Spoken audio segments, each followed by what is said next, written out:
Hello and welcome to the Book Doctor's YouTube channel. Tonight we're going to talk about the dark forces of rejection that sometimes burn with the power of 1,000 suns. Yes, our house in the last couple weeks has been darkened. It's been a house of darkness. It's been a house of darkness. With the overwhelm of rejection. Yeah. So we thought we would talk about it. So I put together this proposal and Arielle, who is my agent, it's my wife, the mother of my child, and my mother. Our daughter cannot see that. No, because she will go insane. Doesn't like it. So we put this article that I wrote and did put it and made it into a proposal, sent it out to 15 of the top publishers in New York. Yeah. People, many of whom you've known for years. Yeah. Go ahead. Years. I've known them for years. I'm just going to let you continue the story. Yeah. And I thought the proposal was going to sell like that. It's just going to be a 6-figure deal. Quick.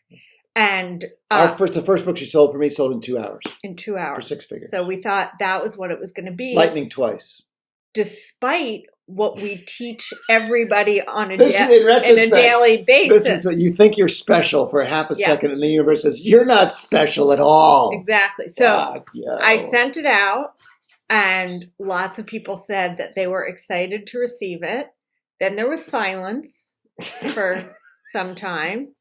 And then a number of rejections came in. Well, describe the rejections. Very, very nice comments, I might add. Glowing. The best comments ever. Glowing comments. Funny. Timely. But almost every person said, we don't know how to publish this. We can't publish this. How would we publish this? How could we publish this? Yeah. And that caused there's a context. Domino. No, never mind the context. Okay. This caused a dominoes of emotion. Yeah, that's good. Effect of emotions.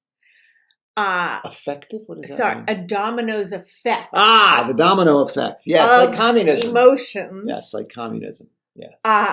Then I'll let you take us through. I was when I wrote this thing, I thought, you know what?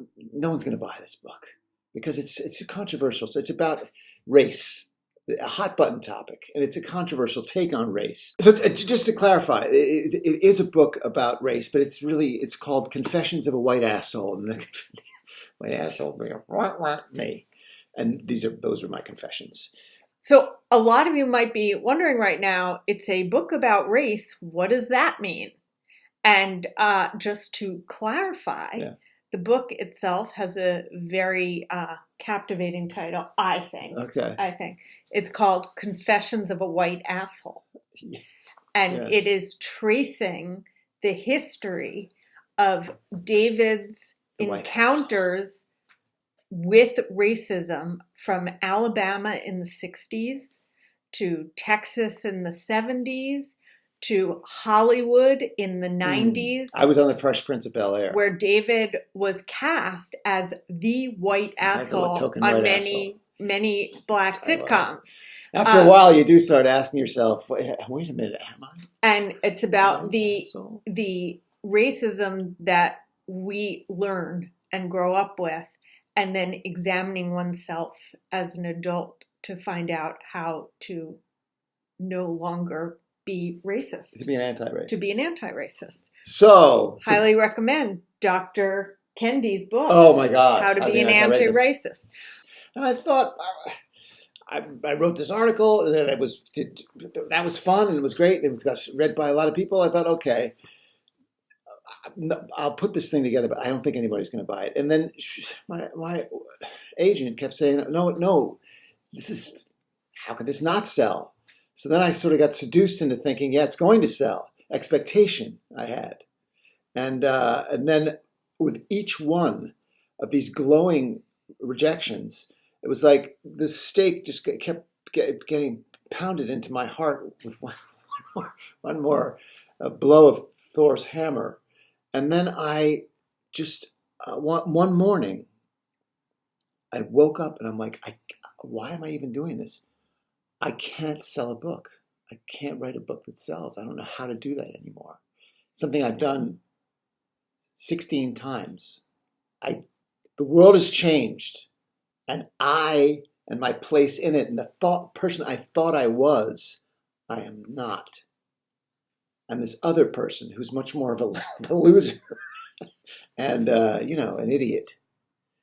And I suffer from PTSD. I will reveal that. So not that it makes it worse, but it's a trigger.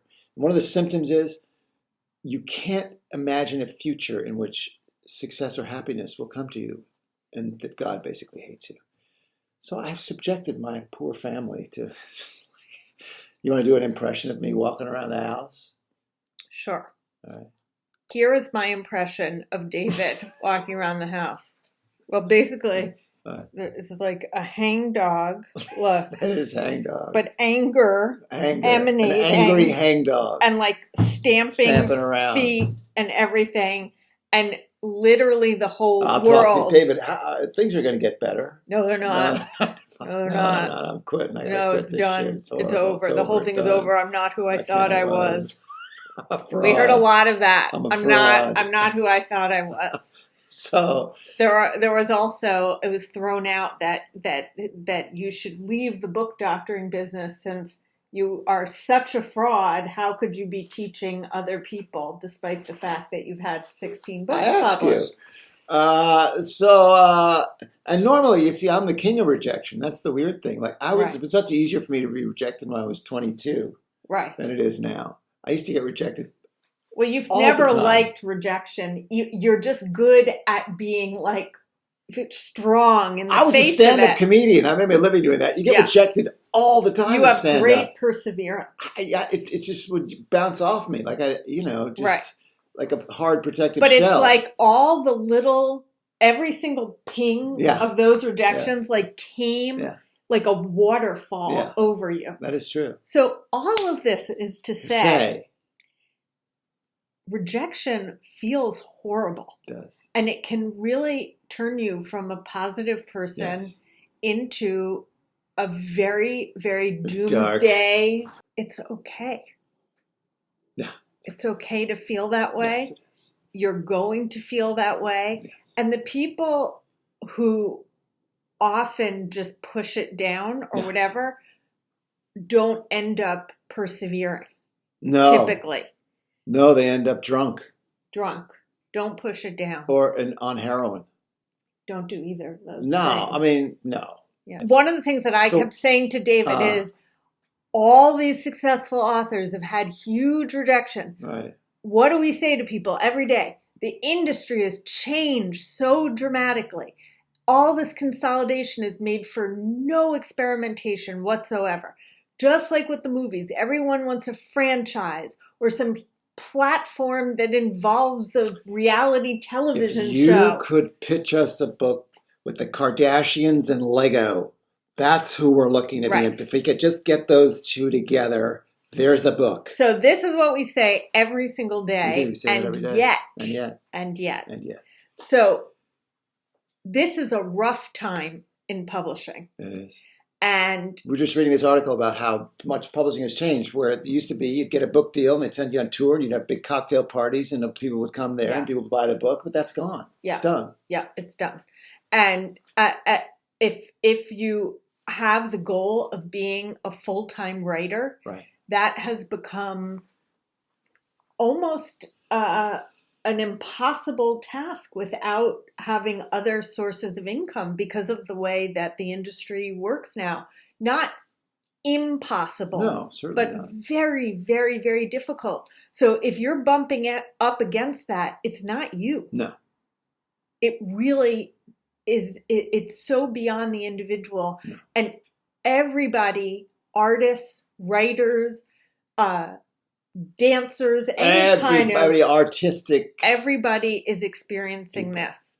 So we just I want to have a takeaway from this. Yeah. What do you do? Okay, yeah, rejection it sucks. Okay, that's your point. Rejection sucks. Thank you. That's great. I didn't know that.